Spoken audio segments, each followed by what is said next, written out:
तो क्या होगा? इसी बिना पे आता है कि विशेष भर्ती अभियान ऐसा चलना चाहिए, एससी का भी, एसटी का भी, ओबीसी का भी। लेकिन हम आप तो साथ में हैं और आगे भी रहेंगे और हमेशा होते आए हैं। मैं ओबीसी के साथियों को भी बड़ा इस मंच से आह्वान करता हूँ, हो सकता है आगे आने वाले समय में उन लोग भी सब दिखेंगे, है ना। हमारे प्रदेश के लोग हैं, उन लोग भी काम करते हैं।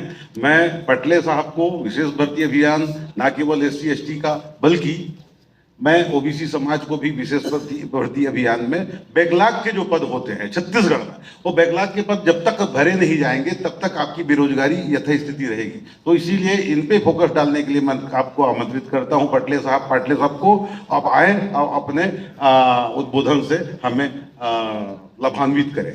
Thank you.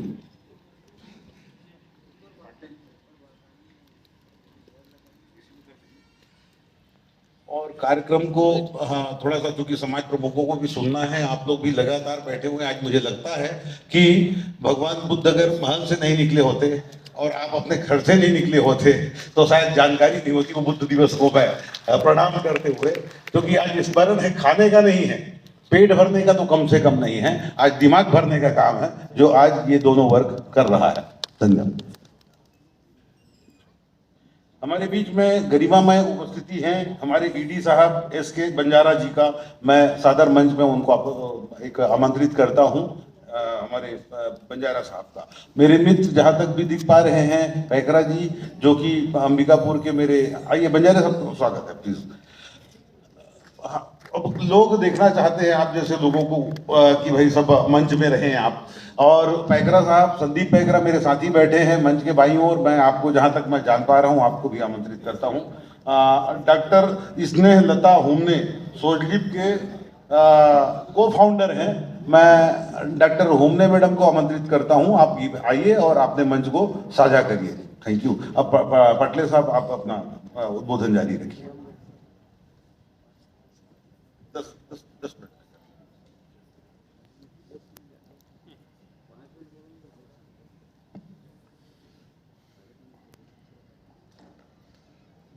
आज बड़े ही शुभ दिन है।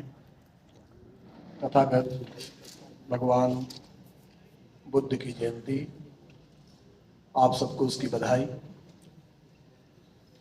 मंच पर उपस्थित धर्मगुरु राजा गुरु बालदास साहब जी, आपको सादर चरण वंदन। मंच पर उपस्थित हमारे अधिकारी कर्मचारी संगठन के चारों प्रांताध्यक्षगण, doctor Laxman Kumar Bharti ji, Shri R N Dhruv ji, Shri engineer R N Dhruv ji, Shri Anil Kumar Banerjee ji, मंच पर उपस्थित हमारे आयोग के अध्यक्ष आरक्षण मामलों में याचिका जिस संगठन के माध्यम से पूर्व में लगाया गया था, साहित्य अकादमी, गुरुवांशजा साहित्य एवं संस्कृति अकादमी के अध्यक्ष श्री के.पी. खांडे जी एवं तमाम बुद्धिजीवीगण जो मंचस्थ हैं, आप सभी को सादर नमन है। और मंच के समक्ष जो विराजमान है, आप सभी को सादर नमन है। बहुत से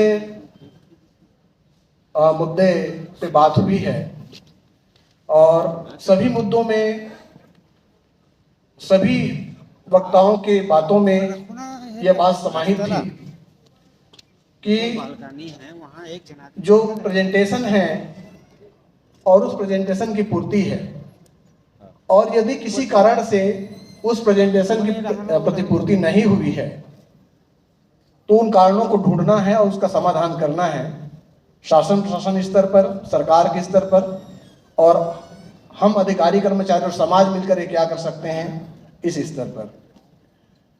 जो सबसे बड़ी समस्या छत्तीसगढ़ बनने के बाद से अब तक जो हम झेल रहे हैं वो बैकलॉग की समस्या है। पहले तो मैं बैकलॉग शब्द को बहुत ही सरल शब्दों में आप सबके समक्ष रखना चाहूंगा कि बैकलॉग है क्या चीज। निश्चित तौर से अधिकारी कर्मचारी कुछ जागरूक होते हैं, वो बैकलॉग शब्द का अर्थ समझते हैं, लेकिन जो कितनों भी पढ़े लिखे अधिकारी कर्मचारी हैं और जागरूक नहीं हैं, जो आरक्षण मसलों को नहीं जानते हैं, वो बैकलॉग शब्द का शायद शाब्दिक अर्थ नहीं समझते होंगे। भले उनका शाब्दिक अर्थ जो भी हो, लेकिन संवैधानिक दृष्टिकोण से भर्ती के मामले में बैकलॉग उसको कहा जाता है कि यदि अनुसूचित जाति जनजाति वर्ग के आरक्षण के प्रतिशत के आधार पर किसी भी वर्ष पद सृजित किए गए हों और जब विज्ञापन जारी करने के पश्चात उसकी प्रतिपूर्ति नहीं किए गए हों, तब की स्थिति में जितने पद की प्रतिपूर्ति नहीं की गई है उन पदों को बैकलॉग की श्रेणी में रखी जाएगी। यह है बैकलॉग का सरल शब्दों में अर्थ। अब यह समस्या कितना विकराल है, इस पर हमको मंथन करने की जरूरत है, सोचने की जरूरत है। जब मध्य प्रदेश से छत्तीसगढ़ अलग हुआ तो लगभग ये माना गया था तत्कालीन समय में लगभग 1.5 लाख पद अनुसूचित जाति जनजाति के बैकलॉग थे और इसी तारतम्य में तत्कालीन मुख्यमंत्री माननीय अजीत प्रमोद कुमार जोगी जी, जो कि छत्तीसगढ़ के प्रथम मुख्यमंत्री थे, उन्होंने एक पहल की थी जरूर। 2002 में एक आदेश सामान्य प्रशासन से जारी हुआ था कि जो बैकलॉग भर्ती को अनिवार्य किया जाए और बैकलॉग की प्रतिपूर्ति की जाए, लेकिन किन्हीं कारणों से केवल विज्ञापन जारी हो सका और बैकलॉग की प्रतिपूर्ति नहीं हो पाई। और आज भी वही दर्द, उसी समस्या से हम जूझ रहे हैं। आज भी आप देखते होंगे गिने चुने बैकलॉग के पद आज के विज्ञापनों में आपको दिखाई दे देते हैं। वो इसलिए क्योंकि आप महसूस करें कि बैकलॉग का भी पद भरा जा रहा है, सिर्फ महसूस कराने के लिए।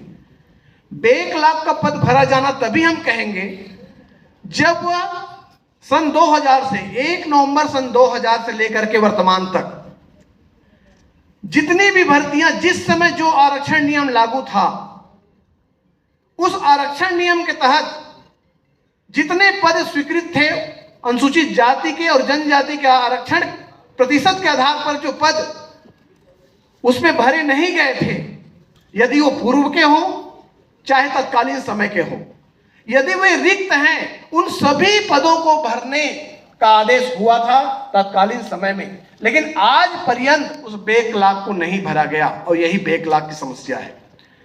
यदि ईमानदारी से सरकार आज बैकलॉग पद को भर दे तो अभी भी मैं कहता हूं कि मेरा एक अनुमान है कि लगभग 1,75,000 पद अभी भी सन 2000 से लेकर के अब तक के जो हमारे मुख्य रूप से जो 22 शासकीय विभाग हैं और उप विभाग मिलाकर के लगभग 55-56 विभाग हैं, उन अनुविभागों में से सभी को मिलाकर के बैकलॉग निकाला जाए तो लगभग 1,75,000 पद बैकलॉग के खाली हैं, जिसके बारे में ना हमको ज्ञान है ना सरकार को कोई मतलब है।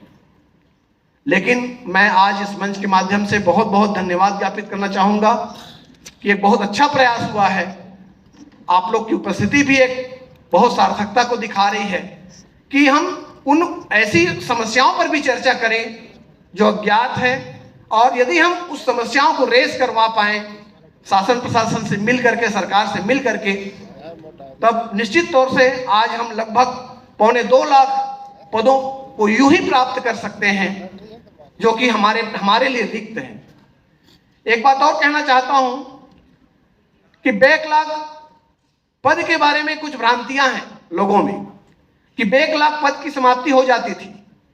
ऐसा कभी भी किसी आदेश में ऐसा नहीं है, ना एमपी के समय में है ना छत्तीसगढ़ के समय में है। बैकलॉग पद यथावत रखा जाएगा जब तक कि भर्ती नहीं हो जाती। अब सोच लीजिए, बैकलॉग 2000 से रिक्त है और उस समय आकलन लगाया गया था 1.5 लाख के आसपास पद रिक्त है करके, और 26 पेज का एक उसके लिए अधिसूचना जारी की गई थी कि बैकलॉग को कैसे भरना है, कैसे एमपी से हमको पद मिले हैं, उसके लिए कमेटी क्या होगी, ये सारे नियम उसमें 26 पेज में निहित है। अभी भी वो है, सामान्य प्रशासन विभाग के वेबसाइट में अभी भी है, लेकिन उसका एक पेज का भी पालन नहीं किया गया है। तो मैं आज निवेदन करना चाहूँगा, मुझे बहुत ही इस बात की खुशी हो रही है कि हमारे बीच में कुछ ऐसे भी व्यक्तित्व बैठे हुए हैं जो शासन प्रशासन से सीधे संवाद कर सकते हैं, सरकार से संवाद भी कर सकते हैं। और आज हमने समाज प्रमुख के नाते उनको यहाँ पर बुलाया भी है ताकि हमारी समस्या का ऐसा समाधान कर पाए। मैं उनसे आग्रह करूंगा, निवेदन करूंगा कि ये सारी समस्याएं जो है हमारे रोजी रोटी की समस्या है, समाज की रोजी रोटी की समस्या है। 1 लाख तो कर्मचारी अधिकारियों की समस्या ही नहीं है, ये तो विशुद्ध रूप से सामाजिक समस्या है। इसमें तो समाज के बच्चे आएंगे ना। 1 लाख मतलब रिक्त पद, तो रिक्त पद है मतलब समाज के बच्चे आएंगे, जो बेरोजगार बच्चे हैं वो आएंगे। तो वो उनके लिए कम से कम ये बात करे कि 1 लाख के जितने भी पद है उन सभी पदों को एक कमेटी बना करके या जिस भी तरीकों से सामान्य प्रशासन विभाग से सभी विभागों से वो 1 लाख की रिक्तता मंगा करके उसके भर्ती की कार्यवाही करें। और इस मांग को हम प्रमुखता से आप सबके माध्यम से सरकार के पास रख पाएं तो बहुत अच्छी बात होगी। बहुत बहुत धन्यवाद। जय भीम, जय संविधान, जय सतनाम, जय सेवा।